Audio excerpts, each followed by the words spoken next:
ಕಳೆದ 40 ವರ್ಷದಿಂದ 1985 ಇದೆಲ್ಲ ಸ್ವಲ್ಪ ಸರಿ ಮಾಡೋನು ಯಾಕೆ 1985ರಿಂದ ಸತತವಾಗಿ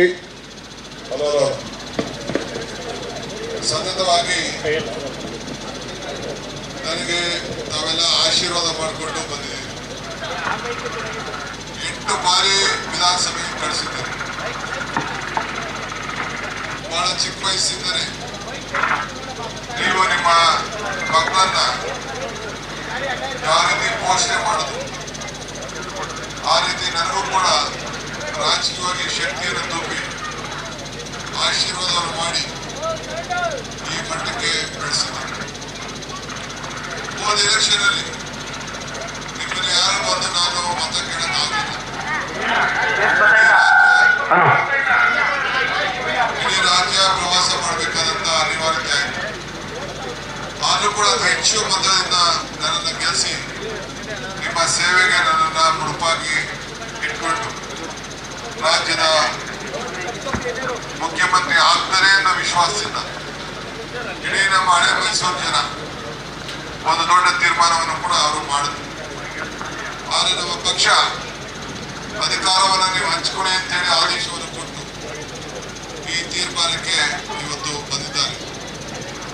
ಸೊ ನಾನು ಇವತ್ತು ಬಂದಿರೋದು ನೀವು ಕೊಟ್ಟಂತ ಶಕ್ತಿ, ನಿಮ್ಮ ಆಶೀರ್ವಾದ, ಏನು ಈ ದೊಡ್ಡ ಜವಾಬ್ದಾರಿ ಬಂದಿದೆ, ಈ ಜವಾಬ್ದಾರಿ ನನ್ನ ಜವಾಬ್ದಾರಿ ಅಲ್ಲ. ಈ ಜವಾಬ್ದಾರಿ ನನ್ನ ಜವಾಬ್ದಾರಿ ಅಲ್ಲ. ಈ ಜವಾಬ್ದಾರಿ ನನ್ನ ವೈಯಕ್ತಿಕವಾದ ವಿಚಾರಕ್ಕಲ್ಲ. ಈ ಜವಾಬ್ದಾರಿ ಈ ರಾಜ್ಯದ ಜನತೆಗೆ ಮತ್ತು ಈ ಕ್ಷೇತ್ರದ ಮಹಾಜನತೆಗೆ, ಈ ಜಿಲ್ಲೆಯ ಜನತೆಗೆ ನ್ಯಾಯಬದ್ಧವಾದಂಥ ಸಮರ್ಪಕವಾದಂಥ ಅಧಿಕಾರವನ್ನು ಮಾಡಬೇಕು ಅನ್ನೋ ದೃಷ್ಟಿಯಿಂದ ಈ ಜವಾಬ್ದಾರಿ ಬಂದಿದೆ. ಇದು ನಿಮ್ಮ ಆಶೀರ್ವಾದದ ಫಲ. ನನ್ನನ್ನು ಬಿಜೆಪಿಯವರು ಜೈಲಿಗೆ ಕಳಿಸಿದಾಗ, ಕೇಸ್ ಹಾಕಿದಾಗ ನೀವೆಲ್ಲ ನನಗೋಸ್ಕರ ದುಃಖ, ದುಮಾನ, ಅಳುವು, ಪ್ರಾರ್ಥನೆ, ಹರಕೆ ಎಲ್ಲ ಮಾಡಿಕೊಂಡು ತಮ್ಮದೇ ಆದಂಥ ರೀತಿಯಲ್ಲಿ ತಾವೆಲ್ಲ ಪ್ರಯತ್ನವನ್ನ ಮಾಡಿ. ಇದಲ್ಲದೆ ಯುವಕರಿಗೆ ಹಳ್ಳಿಗಳಲ್ಲಿ ಸಂಘವನ್ನ ಭಾರತ್ ಜೋಡೋ ಯುವ ಸಂಘ ಅಂತೇಳಿ ಸ್ಥಾಪನೆ ಮಾಡಿ ಯುವಕರು ನಾವು ಹೆಂಗೆ ಕನಕೋತ್ಸವನ್ನ ನಾವು ಈ ತಮ್ಮ ತಾಲೂಕಲ್ಲಿ ಮಾಡ್ತಾ ಇದ್ದೇವೆ, ಆ ಭಾವನೆಯಲ್ಲಿ ಯುವಕರು ಕ್ರೀಡೆಯಲ್ಲಿ ಸಾಂಸ್ಕೃತಿಕವಾದಂತ ಜಗತ್ತಿನಲ್ಲಿ ಪಾಲ್ಗೊಳ್ಬೇಕು ಅಂತೇಳಿ ಪ್ರತಿ ಪಂಚಾಯತಿಗೂ ಕೂಡ 10 ಲಕ್ಷ ರೂಪಾಯಿ ಕೊಟ್ಟು ಒಂದು ಸಂಘವನ್ನ ಸ್ಥಾಪನೆ ಮಾಡಿಸಿ ಆ ಕಲೆಯ ಸಂಸ್ಕೃತಿ ಮತ್ತು ಕ್ರೀಡೆಯನ್ನ ಬೆಳೆಸ್ಕೊಳ್ಬೇಕು ಅಂತೇಳಿ ಅದು ಕೂಡ ಈ ಸಂದರ್ಭದಲ್ಲಿ ಒಂದು ತೀರ್ಮಾನವನ್ನು ಕೂಡ ನಾನು ಮಾಡಿದ್ದೇನೆ. ಇಂತಹದಾದ 10 ಕಾರ್ಯಕ್ರಮಗಳನ್ನ ಇವತ್ತು ನೆರವೇರಿಸಿದ್ದೇನೆ. ಇವತ್ತು ತಮ್ಮ ಕೊಟ್ಟಂತ ಶಕ್ತಿ ಇದೆಯಲ್ಲ, ನಾನು ಮರೀಲಿಕ್ಕೆ ಸಾಧ್ಯ ಇಲ್ಲ. ಸೊ ಆ ದೃಷ್ಟಿಯಿಂದ ನಿಮಗೆ ನಾನು ಋಣವನ್ನ ತೀರಿಸಬೇಕು. ಇದು ನಿಮ್ಮ ಅಧಿಕಾರ. ನಾನು ರಾಜ್ಯದ ಮುಖ್ಯಮಂತ್ರಿ ಆಗಿರ್ಬೋದು ಇವತ್ತು, ಆದ್ರೆ ಈ ಉಯಂಬಳಿ ಹೋಬಳಿಲಾಗ್ಲಿ ಕನಕಪುರ ಕ್ಷೇತ್ರದಲ್ಲಾಗ್ಲಿ ನನ್ನ ಅಧಿಕಾರ ಏನಿದ್ರು ಬೋರನ್ನ ಏನು ಇದೆ ನಮ್ಮ ಗಬ್ಬಾಡಿ ಆದ್ಮೇಲೆ ಅಲ್ಲಿಂದ ಈಚೆಗೆ ನಾನು ಯಾವುದು ದೊಡ್ಡ ಅಧಿಕಾರ ಅಂತೇಳಿ ನಾನು ಅಪೇಕ್ಷೆ ಪಡುವುದಿಲ್ಲ. ನಾನು ಎಷ್ಟೇ ದೊಡ್ಡ ಅಧಿಕಾರದಲ್ಲಿ ಇದ್ರೂ ಕೂಡ ನಿಮ್ಮ ಸೇವಕನಾಗಿ ನಾನು ಇದ್ದೇನೆ ಹೊರತು, ನಿಮ್ಮ ಸೇವಕನಾಗಿ ಸೇವೆಯನ್ನ ಮಾಡ್ತೀನಿ ಹೊರತು ನನ್ನನ್ನ ತಾವು ಮುಖ್ಯಮಂತ್ರಿ ಅನ್ನೋ ಭಾವನೆ ಬೇಡ. ಆದ್ರೆ ಈ ಪೊಲೀಸ್ ಅವರು ಅವ್ರದೇ ಆದಂತ ರಕ್ಷಣೆ ವಿಧಿಯಲ್ಲಿ ಅವ್ರು ಕೆಲಸ ಮಾಡಬೇಕಾಗ್ತದೆ. ಅದಕ್ಕೋಸ್ಕರ ನಾನು ಎಲ್ಲರನ್ನೂ ಭೇಟಿ ಮಾಡೋಕ್ಕಾಗುದಿಲ್ಲ. ಅದಕ್ಕೋಸ್ಕರ ಬೆಂಗಳೂರು ಇಡೀ ರಾಜ್ಯದಲ್ಲಿ ಒತ್ತಡ ಇದೆ. ಈಗ ಡೆಪ್ಟಿ ಸಿಎಂ ಆದ್ಮೇಲೂ ಕೂಡ ತಾವೆಲ್ಲ ನನ್ನ ಪರಿಸ್ಥಿತಿಯನ್ನ ಗಮನಿಸಿದ್ದೀರಿ. ಆದ್ರಿಂದ ನಾನೇ ನಿಮ್ಮನ್ನು ಬಂದು ಭೇಟಿ ಮಾಡಬೇಕು, ನಿಮ್ಮ ಸಮಸ್ಯೆ ಏನು ಅಂತೇಳಿ ನನ್ನ ವಿಚಾರಗಳನ್ನು ತಿಳಿಸ್ಬೇಕು ಅಂತ ಹೇಳಿ ನಿಮ್ಗೆಲ್ಲ ಕೂಡ ಅಲ್ಲಿಗೆ ಬಂದು ನನಗೆ ಊನರ್ ಹಾಕೋದು ಮತ್ತೊಂದು ಮಾಡೋದು ಎಲ್ಲ ಸಮಸ್ಯೆ ಆಗ್ತದೆ ಅಂತೇಳಿ ನಾನೇ ಇಲ್ಲಿಗೆ ನಿಮ್ಮ ಮನೆ ಬಾಗಿಲಿಗೆ ಬಂದಿದ್ದೇನೆ. ಮುಂದಿನ ದಿನದಲ್ಲಿ ಏನೇ ಕೆಲಸ ಆಗ್ಬೇಕಾದ್ರೂ ಕೂಡ ನಾನು ಕನಕಪುರದಲ್ಲಿ ಒಂದು ಪ್ರತ್ಯೇಕವಾದಂತಹ ಕಚೇರಿನ ಮಾಡಿಸಿರ್ತೀನಿ. ಆ ಅರ್ಜಿನ ನೀವು ಅಲ್ಲಿ ತಂದ್ಕೊಡಿ.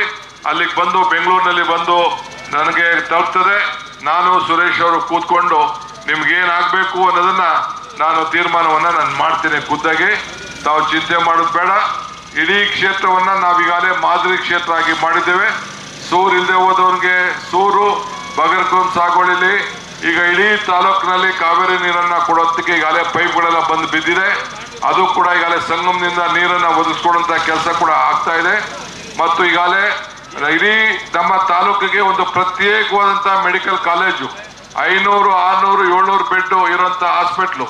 ಯಾರು ಕೂಡ ಮುಂದಕ್ಕೆ ಬೆಂಗಳೂರಿಗೆ ಹೋಗಬಾರ್ದು, ಯಾರು ಹಣ ಖರ್ಚು ಮಾಡಬಾರ್ದು ಅಂತ ಹೇಳಿ ಸರ್ಕಾರಿ ಉಚಿತವಾದಂತ ಹಾಸ್ಪಿಟಲ್ ಅನ್ನ ನಿಮ್ಮ ತುಗಣಿ ಗೇಟ್ ನಲ್ಲೇ ಒಂದು ಇಡೀ ರಾಜ್ಯದಲ್ಲಿ ತಾಲೂಕ್ ಹೆಡ್ ಕ್ವಾರ್ಟರ್ಸ್ ಅಲ್ಲಿ ಯಾವ್ದಾದ್ರು ಒಂದು ಮೆಡಿಕಲ್ ಕಾಲೇಜ್ ಇದೆ ಅಂತಂದ್ರೆ ಅದು ಕನಕಪುರದಲ್ಲಿ ತೀರ್ಮಾನ ಮಾಡಿದ್ದೇನೆ.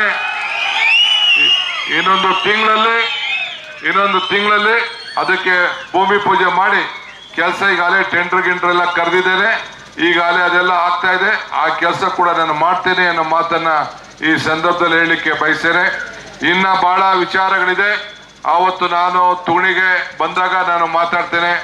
ನೀವೆಲ್ಲ ನನಗೋಸ್ಕರ ಎಷ್ಟು ಇಡೀ ಬೆಳಗ್ಗೆ ಸಾಯಂಕಾಲ ಟಿವಿಯಲ್ಲಿ ಕೂತ್ಕೊಂಡು ಏನಾಗ್ತದೋ ಏನೋ ಏನ್ ಗಲಾಟೆನೋ ಏನು ಅಂತೇಳಿ ಏನು ಯಾವುದೂ ಇಲ್ಲ. ಯಾಕೆಂದ್ರೆ ನನಗೆ ಶುದ್ಧ ಇತ್ತು ನನ್ನ ಭಾವನೆಗಳು. ನಾನು ಯಾವುದು ಕೂಡ ಎಲ್ಲರೂ ಒಟ್ಟಿಗೆ ತೆಗೆದುಕೊಂಡು ಹೋಗ್ಬೇಕು ಅಂತೇಳಿ ಸಿದ್ದರಾಮಯ್ಯನವರ ಮುಖಂಡತ್ವದಲ್ಲಿ ನಾವು ಅವರಿಬ್ರು ಸೇರಿ ದುಡ್ದು ನನ್ನ ಜೊತೆ ಎಲ್ಲ ಶಾಸಕರುಗಳು, ಮುಖಂಡಗಳು, ಮಾಜಿ ಮಂತ್ರಿಗಳೆಲ್ಲ ಸಹಕಾರ ಕೊಟ್ಟರು. ಇನ್ನು ಮುಂದಕ್ಕೂ ಕೂಡ ಇದು 2 ವರ್ಷಕ್ಕೆ ಮುಖ್ಯಮಂತ್ರಿ ಅಲ್ಲ, ನೆಕ್ಸ್ಟ್ 28ಕ್ಕೂ ಕೂಡ ನಿಮ್ಮೆಲ್ಲರ ಆಶೀರ್ವಾದ ಇರಬೇಕು. ಅದಕ್ಕೆ ನಾವೆಲ್ಲ ಸಜ್ಜಾಗಬೇಕು, ತೀರ್ಮಾನ ಮಾಡಬೇಕು. ಬಹಳ ಜನ ಲೀಡ್ಗಳೆಲ್ಲ ಕೂಡ ಇಲ್ಲಿ ನಮ್ಮ ಚೇರ್ಮನ್ ಚಿನ್ನಪ್ಪ ಆದಿಯಾಗಿ ನಮ್ಮ ಲೀಡ್ರು ಬಹಳ ಜನ ಇಲ್ಲಿದ್ದಾರೆ. ನಾನು ಎಲ್ಲರ ಹೆಸರು ತೆಗೆದುಕೊಳ್ಳಕ್ ಹೋಗುದಿಲ್ಲ. ಬಹಳ ಮುಖಂಡಗಳಿದ್ದೀರಿ. ನಮ್ಮ ಚಂದ್ರ ಎಲ್ಲ ಕೂಡ ಅವರೆಲ್ಲ ನನ್ನ ಜೊತೆ ಕಷ್ಟಕಾಲದಲ್ಲಿ ಎಲ್ಲ ಕೂಡ ಇದ್ದವರು, ಎಲ್ಲ ಕೂಡ ಇದ್ದು ನನಗೆ ಸಾಕಾರವಾಗಿ ಬೆನ್ನಾಗಿ ನಿಂತ್ಕೊಂಡಿರೋರು. ನೀವು ಕೂಡ ಎಲ್ಲ ಒಗ್ಗಟ್ಟಿನಿಂದ ಇರಬೇಕು. ಮುಂದೊಂದು ದಿನದಲ್ಲಿ ಇದು ನಿಮ್ಮ ದಿನ, ಬಹಳ ಸಂತೋಷದಿಂದ ಆಚರಣೆಯನ್ನ ತಾವು ಮಾಡಿ ನಿಮ್ಮ ಸೇವೆಗೆ ಮುಡುಪಾಗಿ ನನ್ನನ್ನ ಬಳಸ್ಕೋಬೇಕು ಅಂತ ಹೇಳಿ ಪ್ರಾರ್ಥನೆ ಮಾಡಿ ನಿಮ್ಮ ಆಶೀರ್ವಾದಕ್ಕೋಸ್ಕರ ನಾನು ಇಲ್ಲಿಗೆ ಬಂದಿದ್ದೇನೆ. ನೀವು ನನಗೆ ಕೊಟ್ಟಂತ ಶಕ್ತಿಗೆ, ನನಗೆ ಕೊಟ್ಟಂತ ಆಶೀರ್ವಾದಕ್ಕೆ ನಿಮ್ಮೆಲ್ಲರೂ ಕೂಡ ನನ್ನ ಸಾಷ್ಟಾಂಗ ನಮಸ್ಕಾರಗಳನ್ನ ಅರ್ಪಿಸಲಿಕ್ಕೆ ನಾನು ಇಲ್ಲಿಗೆ ಬಂದಿದ್ದೇನೆ. ಎಲ್ಲರಿಗೂ ನಮಸ್ಕಾರ. ನ್ಯೂಸ್ ಫಸ್ಟ್, ನಿರ್ಭೀತಿಯಿಂದ ನಿಮ್ಮ ಪರವಾಗಿ.